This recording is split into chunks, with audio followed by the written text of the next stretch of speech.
What's up, guys? GreenScizor52 here for another Wi-Fi battle against Juancho. If you want to try out the new underused terrors, or whatever they're called, the rules.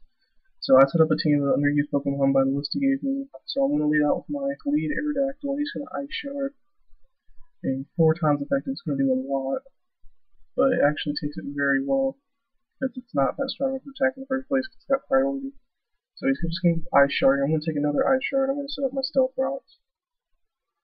Gonna get my Stealth Rock shit up, and for this one he's gonna go for the Rapid Spin to get it off. I'm going for EQ 8 damage, predicting the Rapid Spin just so I can get some damage on him. He's gonna kill me with Rapid Spin. Now I'm gonna switch out into Togekiss, which was a total mistake, complete misclick, and I got stuck with him because I didn't want to switch out something else to take an Ice Shard. I want to keep my other Pokes at full HP and keep them like hidden basically. So Togekiss takes an Ice Shard, and I go for an Aura Sphere to get damage on it before I die. And he's going to use another Ice Shard, it's just going to take me out, which sucks. So I got 2 pokes down. Right now it's 4-6. This Donphan's kind of a beast. I don't really like I'm going to try to get it out as soon as possible. So Togekiss is going to faint. I'm going to send out my Eel, which is Electros. And Electros is a pretty good Pokemon. It's been underused because like all of its none of its stats are particularly like super high, but it's pretty bulky. Like all of its stats can get to like between 290 and 330. Yeah. So I'm gonna keep coiling here, just get my attack and defense up so I can take those Ice Shards like a champ. And if he gets a crit on one, this is when he gets a crit on, I'm like, ugh. I'm just gonna keep coiling though because it almost does nothing. Thanks to Electros's good defense in the first place. I'm gonna keep coiling, setting up, and I don't know why he doesn't switch out to try taking me out first thing. I guess he wants a switch advantage or something like that. So he's gonna keep Ice Sharding with Donphan, because I don't think he can do anything else, because all his only other good attack is Earthquake, which Levitate negates that. And Levitate makes Electros a really good Pokemon too, which makes it not super effective, like nothing super effective against Electros because of Levitate. Because it's purely electric and has Levitate, which means ground moves cannot hit it. So he's going to keep Ice Sharding, and I'm going to keep coiling, and get that attack and defense up. And he's going to keep Ice Sharding just to get as much damage, and eventually just doesn't even do as much as my leftovers, so now I'm going to crunch. He's going to live the crunch with his good defense, because Donphans are really bulky defense. And he's going to lefties, I'm going to lefties, he's going to Ice Shard to do as much damage as possible.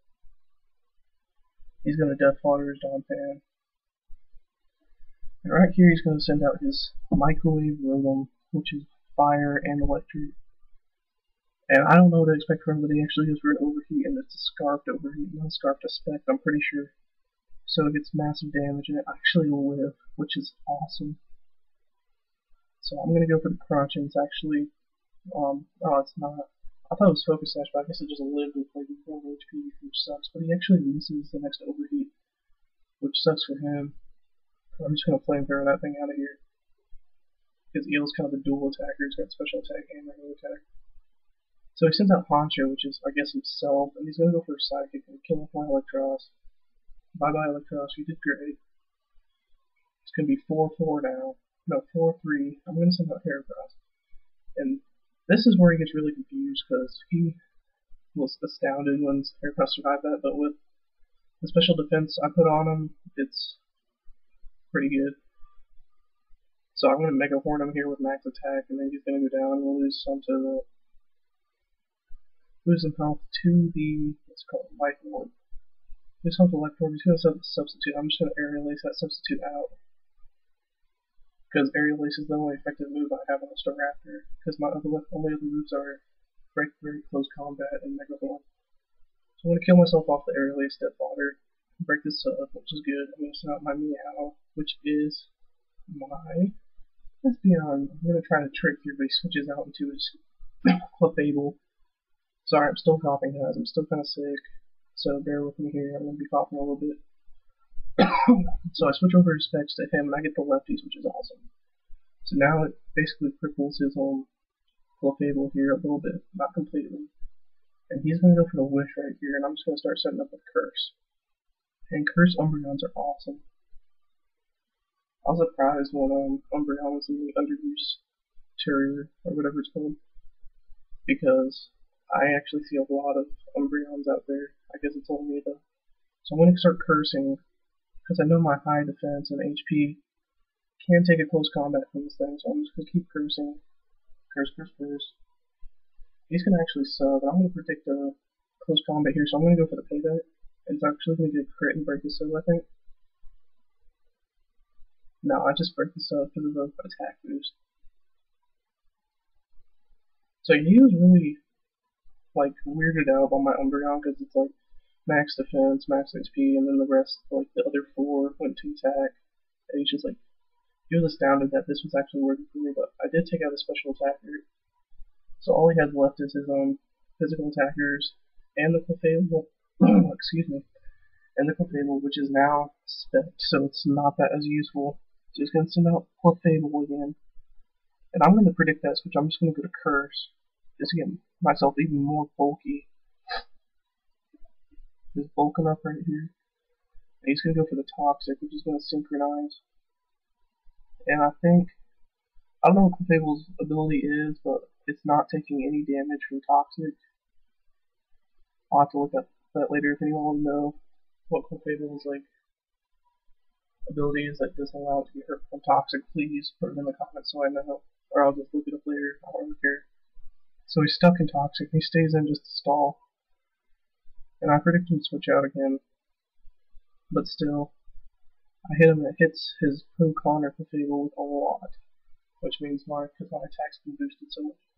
So he's going to Death Fodder his Clefable right here. And he's going to go back into Staraptor. Which I know for sure this time. I think he's going to go for another close combat, but he's actually going to roost and get his HP back. But really, it's not going to matter because I'm going to kill the thing off the payback.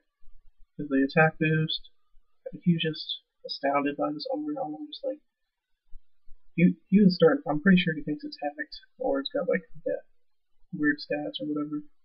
And it does have a different set EV spread than most Umbreons, which is what I like.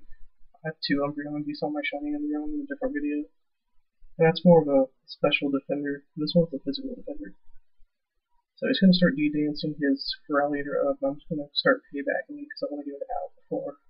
As much health down before I send out Espeon. And before I Death Fodder this Moon Knight. So I'm going to get major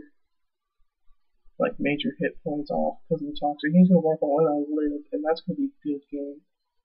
Because that's going to take him out. So comment, rate, subscribe. Thanks guys.